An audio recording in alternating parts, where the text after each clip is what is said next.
Welcome to the Josh Bolton Show, where we dive into interesting and inspiring conversations. And now, your host, Josh Bolton. Welcome, everybody. Today we have Wendy Pease, a marketing gal about international translation. We're going to go into, there's some stories she was telling me before I hit the record button that just, it's going to be fun. Actually, you know what? Wendy, you introduce yourself better.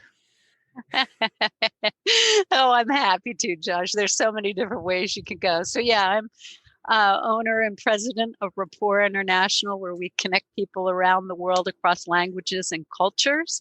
So we do this with high quality translation, which is written, and interpretation services, which are spoken. And that can be in person, at a conference, over the telephone, on chat, any way.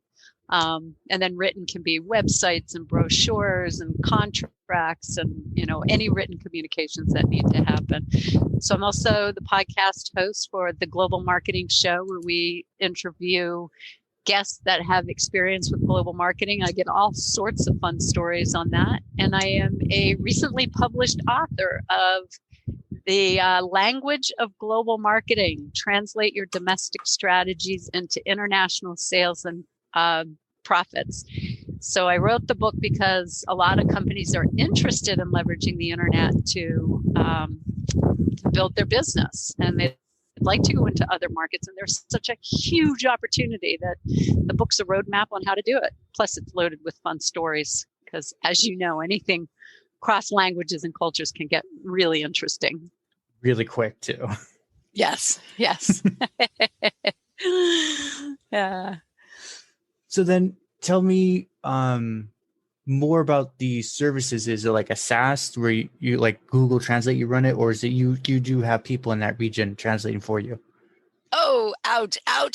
Did you say Google Translate? No, we don't do that. I'm sorry, my bad. I'll leave the room now.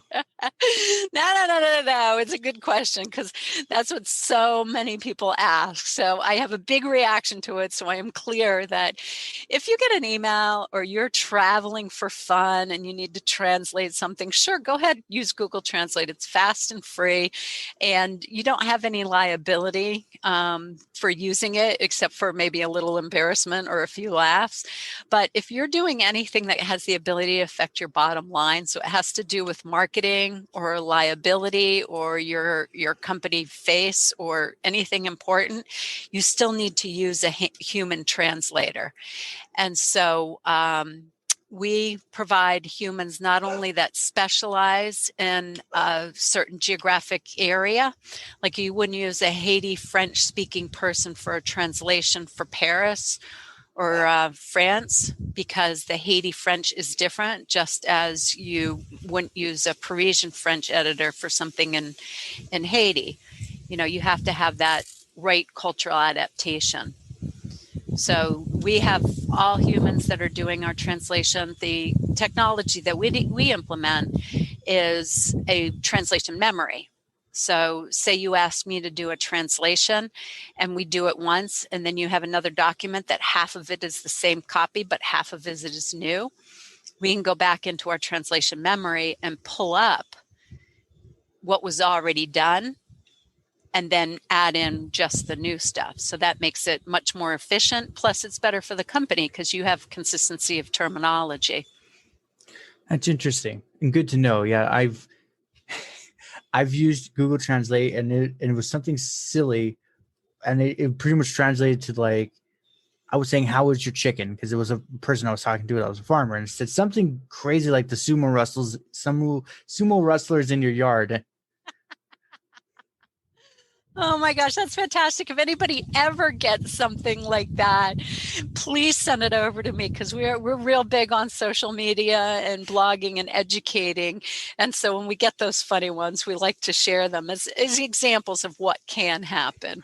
So, and that was a perfect place where you'd want to use Google Translate and you get a chuckle out of it. Oh yeah, because the person was just like, "There's no one in the yard. What are you talking about?" But oops, hang on, let me type that in differently. So another fun one I can't remember why. I was probably watching some comedian or somebody use the word redneck. Okay. I thought, ooh, I wonder what happens if you put redneck into Google Translate. And if you put it, so if you don't know what a redneck is, it's kind of a term we use in the United States to talk about somebody that might, is unsophisticated or a rural dweller.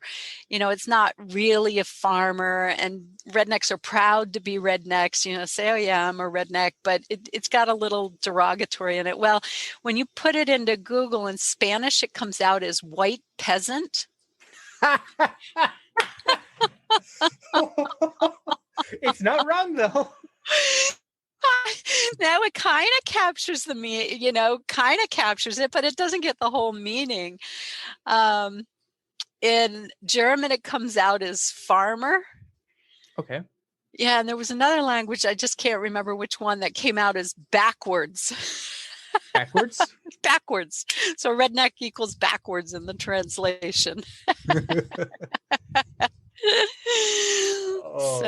Too much fun. Yeah. Here's another, while we're talking about redneck, I had to go actually look up the heritage of the word because I got so curious.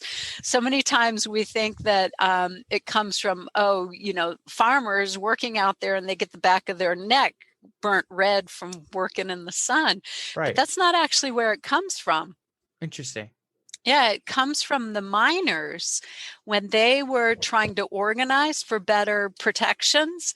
People who wore the red bandana around the neck were people that were for like unionizing and having safer working conditions in the mines. So that was a redneck, were the people who had the red bandana tied around their neck. Interesting. Isn't it? So that's why, farmer really isn't the right connotation. And there might be some like spillage where the miners became farmers kind of thing. Yeah. But but we're not back then. We don't know the history kind of thing. Right. And then you've got it's working. There were probably a lot of rural people. And so there were farmers, and you would get, see where the sleeves and the neck get red. So it makes a lot of sense. But that's where it comes from. That's interesting. That's very interesting. Yeah. So I'm curious, because you were saying you offer these different translation services. Let's say I wrote a 1,000-word blog and I want it to be translated. So I would give you it and just say whatever the fee is, like run it in these different languages. Yep. Absolutely. Same with a book? Same with a book. Yep. Same way, yeah. And so we put together some marketing packages because so many people are doing, a blog a month or a blog a week or whatever it is. Because when you do a blog, you normally do social media posts. Normally, best practices is you would blog every week, and every week you're sending social media posts out, and then you're also supporting that with email campaigns. And so we put together some packages. So, if you're going to be writing it every month, you can also translate it into the target languages. Interesting. Just curious, off the top of my head, what would be the ballpark? Let's say someone is listening as a blogger and it's like, oh, that'd be great. I'd love to hit the Hispanic community without sounding like a illiterate idiot, but I don't have that much money kind of thing. What would be the ballpark range? Each case is different, but. Yeah, each case is different. It depends on the language and the subject matter. Our minimum charge is $95. So if people want to translate an email, we let me give you a good example for this. So we had a client call up and he says, look, I've got this website in English. We offer these high-end research services for manufacturers. I'm getting calls from China, and I want to be able to service them. So I want to be able to translate my emails that are going back and forth so I can sell our services to them. And so I said, well, what kind of questions are you being asked? Could you narrow them down to about 5? And he's thinking about it. And I said, okay, there's this book. Marcus Sheridan wrote this book called They Ask, You Answer. And in there's typically 5 questions that a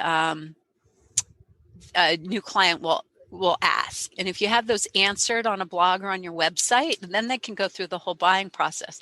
So I said, rather than doing emails each time, which are going to cost you $95 a pop, why don't you just do a landing page? So from your website, you have people who speak Chinese, you put the globe in the top right-hand side of your website.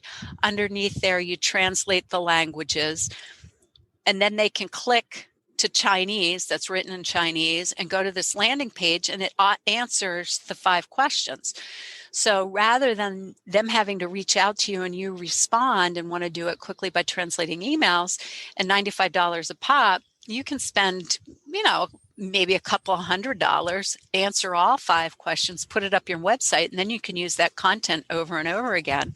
And right from there, they had, it was software that people could buy right from there, and then they could use it. And so he could take them through the whole buyer's journey without doing all the translation. So that's, if somebody's listening and wants to do a blog or wants to do their marketing, either read the book or reach out to me and schedule a free consultation, and I'll walk you through best practices on how you can save money and leverage the translation that you actually get. So then let's go into that more about because the blog posting, that's interesting. Yeah. Instead of, like you said, paying like anywhere $500 to $700 for one client, you may or may not make that money back. Like, might as well just do a one. So what are some extra trends you see for marketing in that way? I also think if you can, so trends are recommendations. Recommendation, keywords. You spend a lot of time researching your keywords. So when people go into search, they actually type those in and then you'd come up. Translating is not word for word. What might be a search term here might be something different in another country. So when you translate your keywords, you want to make sure you have somebody that's familiar with the language in the country, like we talked about earlier. And then also spend a little extra time thinking about what words people might research. And then you go back and do, the analytics on that, see how many people are coming in under each keyword, and then you can make a strategic decision on what keywords you want to translate into, and then make sure to stay consistent with those keywords across all the content you're using, your search, your social media posts, your emails, and your blogs. Okay. That's the biggest one I've learned in general, talking to marketing people, is just know your keywords. And the different demographics kind of thing. That's good. Thank you. So as far as the human stuff, what is, like, let's say someone's sitting here thinking, oh, I have, I don't know, like a book. It's about 10,000 words. What would be the damage they would get or the price for the book translation for your services?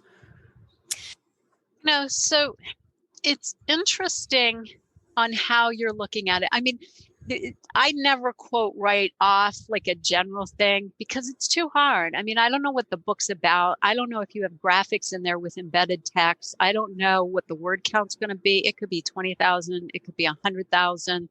So just, looking, quoting a book or anything, anytime I've done that sight unseen, it's gotten me into trouble. Because I'm not, there's no just general pricing.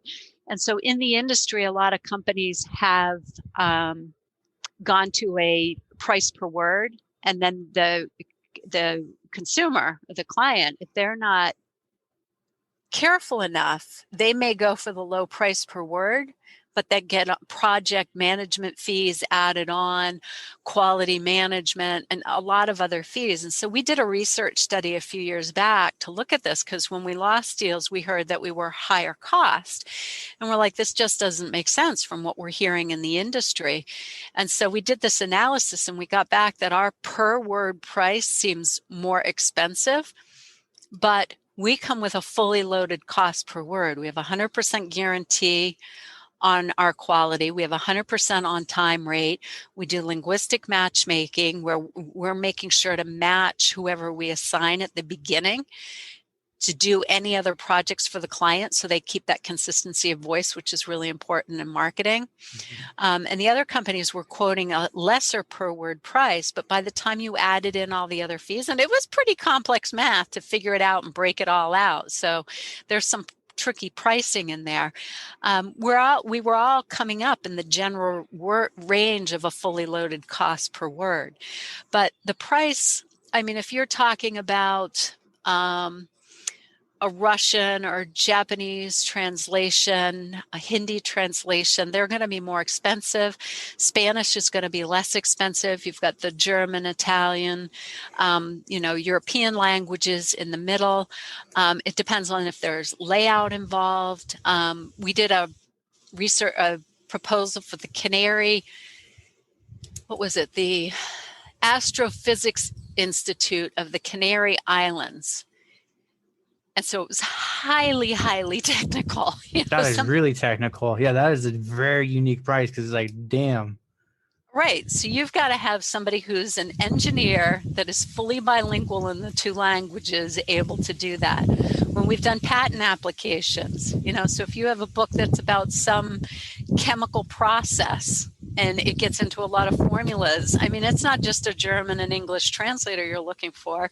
You've got to have somebody who's a chemical engineer. Mm-hmm. So when you ask for pricing, I feel like I'm always trying to dance around it and can't give an exact price, but we need to take a glance at it. That was intentional. Just so you know, I didn't want to see what you were doing. You did or didn't? I wanted to see how you would react. Oh, yeah. No, it's, I like educating people about it, because oftentimes we'll get creative firms or writers saying, okay, we've done all the research and the strategy and we've written it up. Now translation should be less. And I'm like, well, not really, because that person has to do all the same stuff and be bilingual. So that's a good comparison of whatever you think you'd have to do for a professional writer, you'd have to do that too for translation with a bilingual person. Interesting. So I'm curious then, what's your process for finding the talent for your clients? Or like some basics on that? Yeah, you know what? Let me just go back to, because that's a very good question, and I'll get into that next. But it also made me think of the respect for the translators and respect for the interpreters. Okay. One thing, through COVID was very interesting to watch. All the first responders that got the credit, which deservedly they should get every ounce of it, with the doctors and the nurses and the EMTs and all the hospital staff and doctor's office staff. And the most overlooked were the interpreters, because they were in there as first responders helping people communicate. And so when the whole people getting vaccines and who should get them early on, we advocated for for our interpreters to get them too, because they're right in there in the room with all the doctors and nurses and medical care providers. So they were one group of first responders that I wanted to see get special recognition too. So recruiting was the question that you asked. How do we find good translators and interpreters? It's not easy. There's a lot of people out there. Like, you can go on Fiverr or Upwork or any of the apps and find somebody, and you may luck out and get an incredible translator. What I worry about is somebody may seem like they're bilingual, but how do you know they're fully educated? For translation, they need to know grammar in two languages. So right. I don't know about you, but those whole sentence diagramming and learning grammar and, adjectives and everything in one language was very difficult. Now, I speak some Spanish, French, and Italian, but I can't do the grammar appropriately for that. Right. So when we're looking for translators, we're really looking for people who are good writers in both languages. And people only translate into their native language because that's what you know, like deep down. You've been speaking it since early on. Mhm. And then you're fully bilingual and educated in the other language. So they'll quote dictionaries at me and they do research online to make sure it's appropriate. So if we're going to find a new one, we go through our established network already. I bought the company 17 years ago. We've been around for over 30 years. And so part of what I acquired was the knowledge of who is good.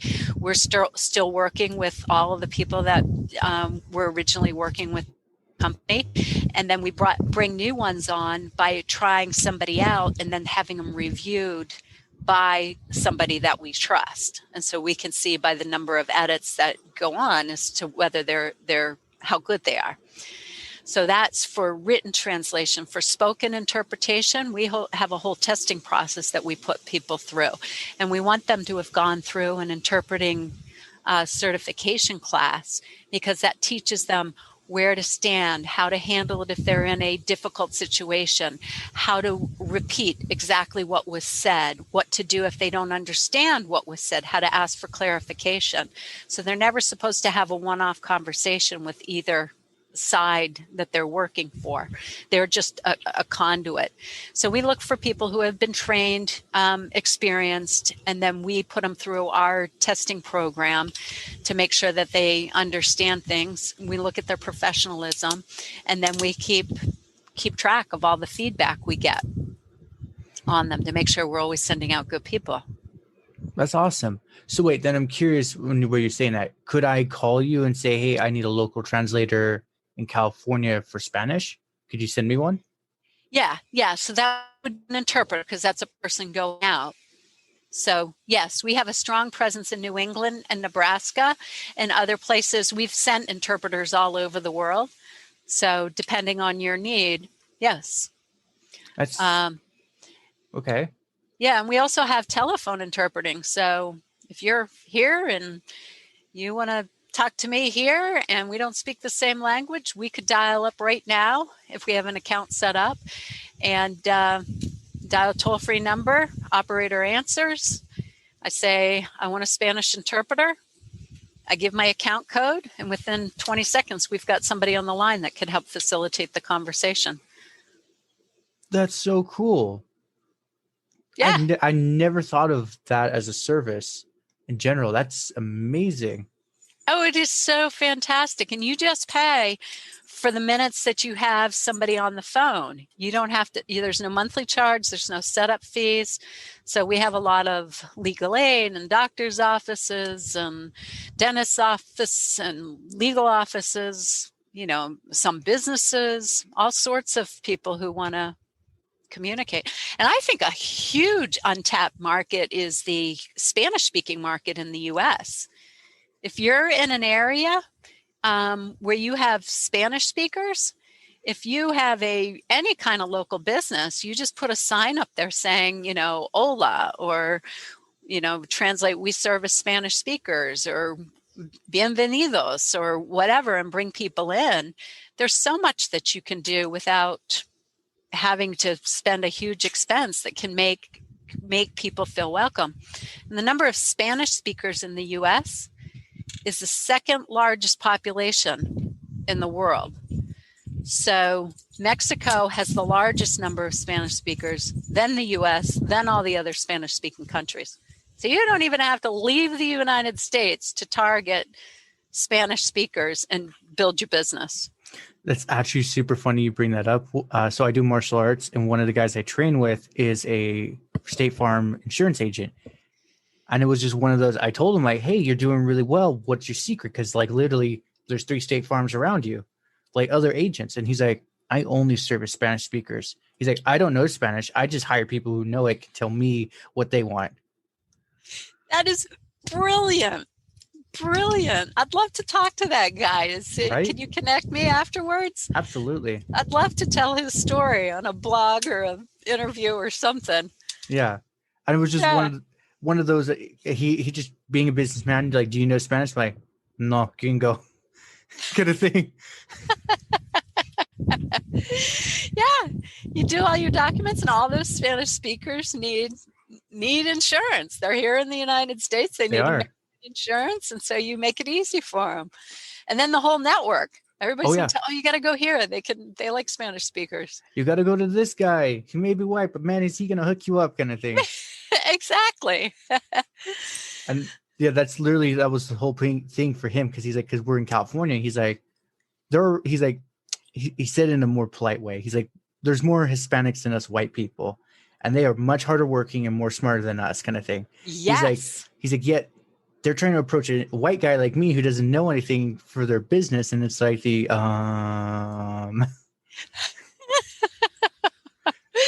It's so true. He's brilliant on that.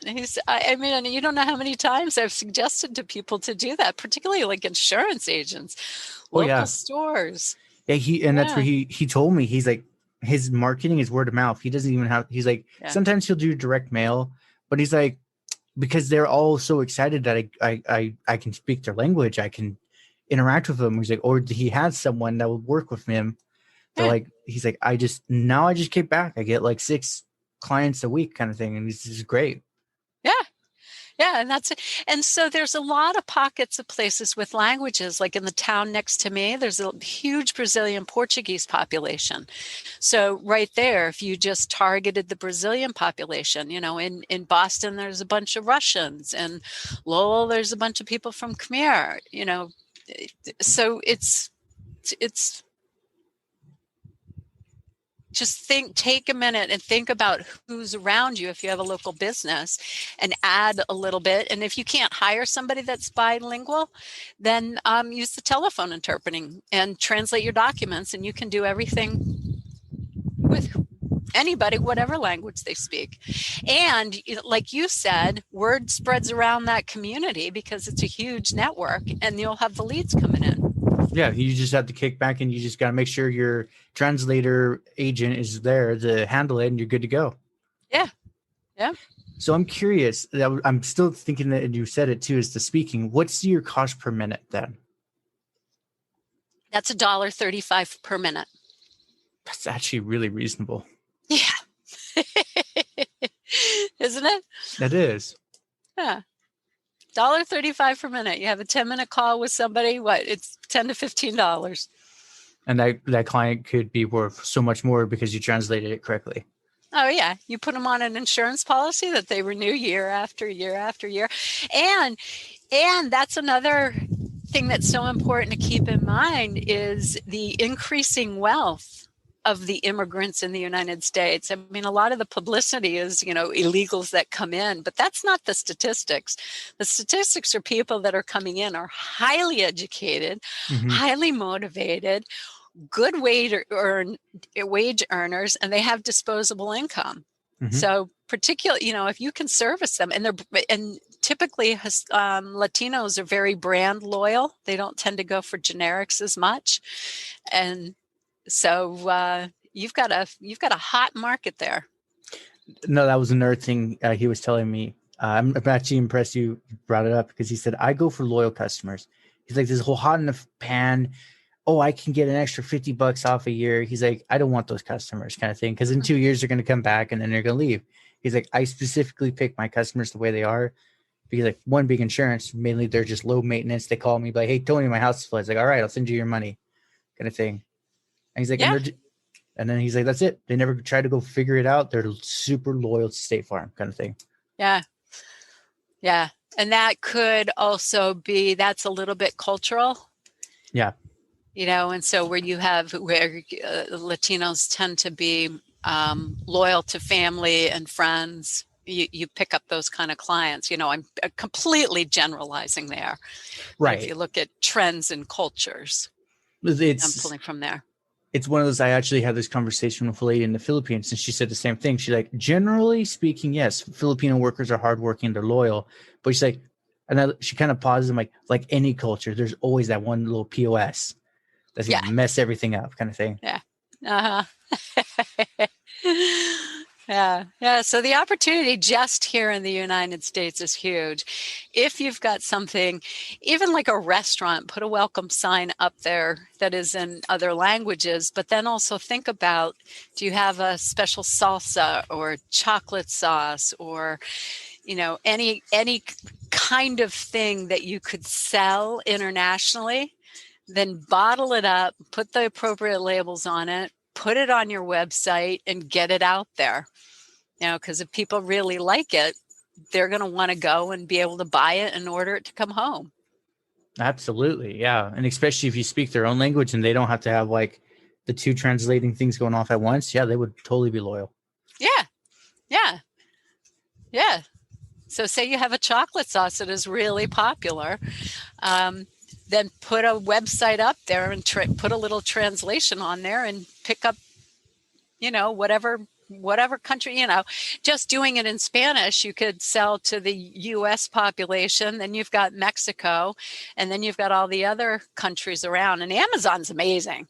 I mean, if you've got a product, you can sell online everywhere. I just listened to a webinar because I like to stay up on how people are selling items. And they have it so easily set up to sell internationally now. Oh, yeah. Mm-hmm. Yeah, once you get in their facilities, I was looking into that too. And it was like, once it's in the facilities, you ship it to the right ones. If they need to move it to Puerto Rico, they have a whole, like, no cost to me. They're going to ship it over to Puerto Rico. Or I think it's like, if it's on England, like Spain side, that I might have to personally ship over there, but then they'll handle all the rest there. Yeah. Yeah. It's crazy how they figured out logistics like that. Oh, yeah. And they've got advisors that'll do it. And here's another thing that is a well-kept secret, is that if you want to export something in the United States, there's free resources to help you. So our balance of trade is so far off. We bring container ships, loads of them, into the United States with products from other countries because they understand that people in the U.S. want to buy.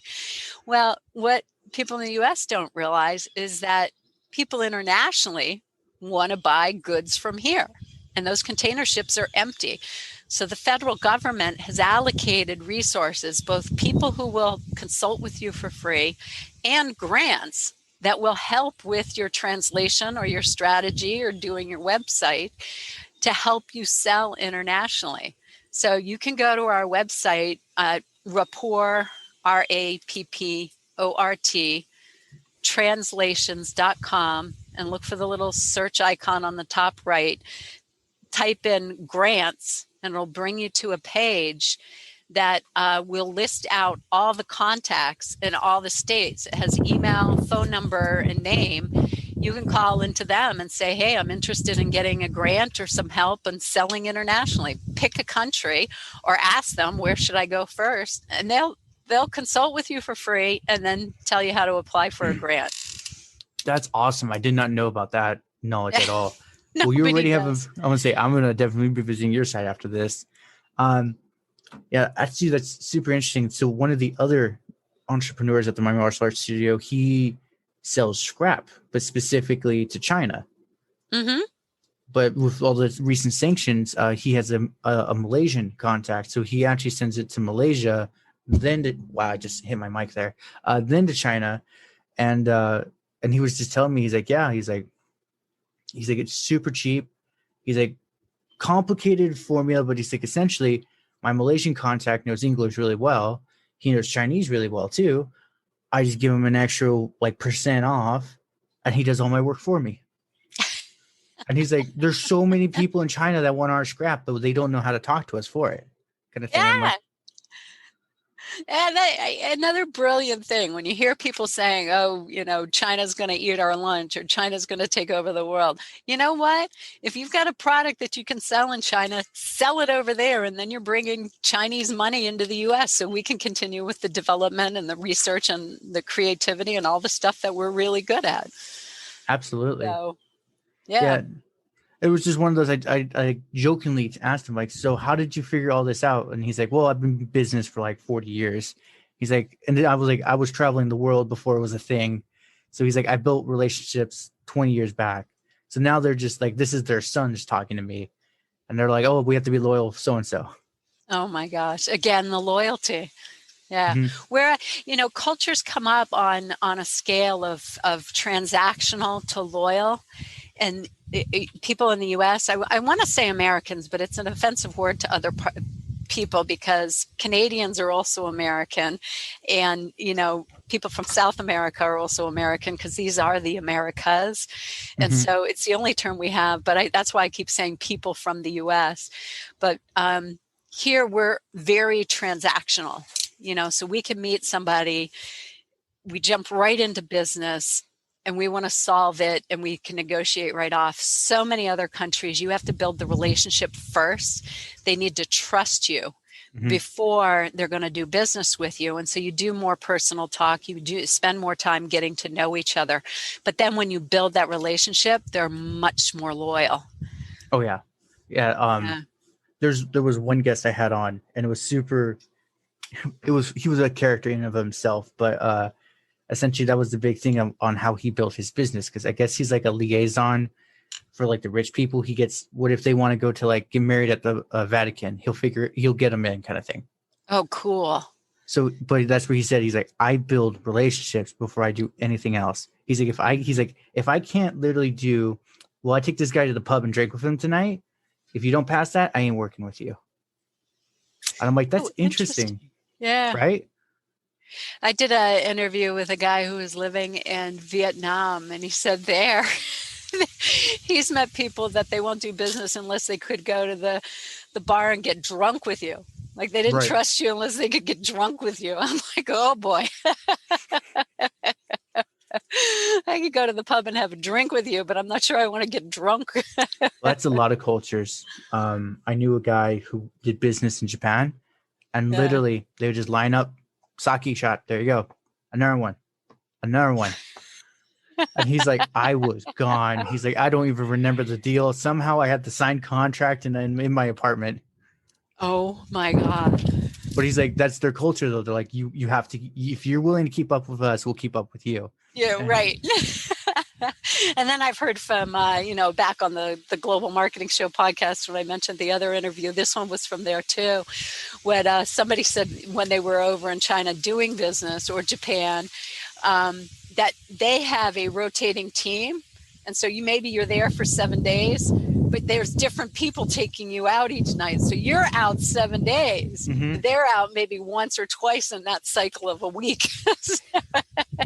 Gets pretty tiring. Oh, yeah. And then one might be more adventurous than the other. And you're like, I can't do this anymore. You got to book in a week for being there and then a week for recovery. But, now we're exaggerating a bit here. The majorities, if you're listening to this and you're thinking about doing international work, overwhelmingly the people that I have talked to have said that they love the international travel. And as long as you stay curious and open, you'll have some experiences that are just fantastic. So everybody that I know that does international business, they're talking about this in a positive light and they love it. Oh yeah, it's great. It's these are those rare little one-off stories that it seems crazy in the moment, but it's just fun in the end. Right. Those funny stories to tell. Oh, they are. So Wendy, I love it. I'd like to cut it there. I got some going out questions for you. Okay. Perfect. So during these lockdown times, other than work, what have you done to keep yourself busy? I've got teenagers. So that's a full-time job in and of itself. I'm sorry. Next question. Yeah. So no COVID. I did a lot of work because I was like, okay, I wrote the book, published the book, and started the podcast. So we have a lot of really great episodes out there now. So that was a lot of my COVID productivity. Then I did yard work and a lot of Zoom calls. So kept in touch with my family and my college roommates. And so that was a lot of fun. So actually the COVID year was highly productive for me. Second question. That's just wonderful to hear. What's your book and where can we buy it? Yes, you can buy it on Amazon and Barnes and Noble and any of the places that you go to buy books. But if you just search for the language of global marketing, you can find it. And I start out with a story about frosted flakes in Taiwan on the black market. And then I get into how to develop a strategy, what technologies to consider, the processes you should go through or could go through, the different levels of quality, Google Translation. And throughout it, I've loaded in stories of best practices. I talk about Nike and Airbnb. And so a lot of the reviews have said that it's a very well-researched book and entertaining and easy to read. So I am thrilled because that's what I was aiming for. And I'm at about 32 reviews right now, and I'm aiming to get to 60. So if anybody does buy the book, I don't care what you say in the review, just put one up there because every review counts. I mean, I can't say I don't care. I care that you're honest, and I care that you do one. So absolutely. Yeah. Well, you're going to get a purchase from me in a review. So. Oh, thank you so much. It means a lot to me. Yeah. You're welcome. Other than that, where can everyone contact you at? Probably the best place is just to go to my website. It's I'll give you it's Wendy Pease, so it's Wendy, P as in Peter, EASE. And if you go there, there's links to a couple free chapters of the book. It's a link to Amazon to buy it, some of the speaking engagements that I've done, and then it links to Rapport International. So any of the information you want about telephone interpreting, translation, interpretation, where the website is loaded with information to explain more about that. And you can also reach out to me. I'm happy to do a call and help anybody with their language needs. Wonderful. Yeah. And I'll also send you out an email and get all the links and stuff we didn't even list yet. Put in the description. So don't even worry. It'll be there, kind of thing. Okay. Perfect. Yeah. I have a link tree that links to everything too. Perfect. Other than that, Wendy, it's been an absolute pleasure. I definitely want to get you on in the future. You're too much fun. Well, thank you. I really enjoyed it. I appreciate the questions. And I've enjoyed, I've listened to a couple episodes of yours. So keep going, and thank you so much. Thank you, Wendy. Stay safe and stay well. All right, you too. Well, congratulations. You made it to the end. You're an awesome person. Not many make it here. So, being the awesome person that you are, can you do me one more awesome favor? Can you rate and review this on whatever podcast services you're using? If you do it on Apple and you leave an actual written review, I have a thing on my website. I will take your written review and post it for all to see. Congratulations, you're permanently sealed on my site. Otherwise, I am trying to do YouTube more and live streaming.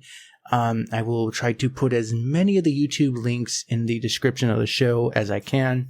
So give your boy some extra help over on YouTube. Watch my videos. I just mute it and change the channel, change the window or something. But yeah, that's it. Thank you for being awesome, and see you next time.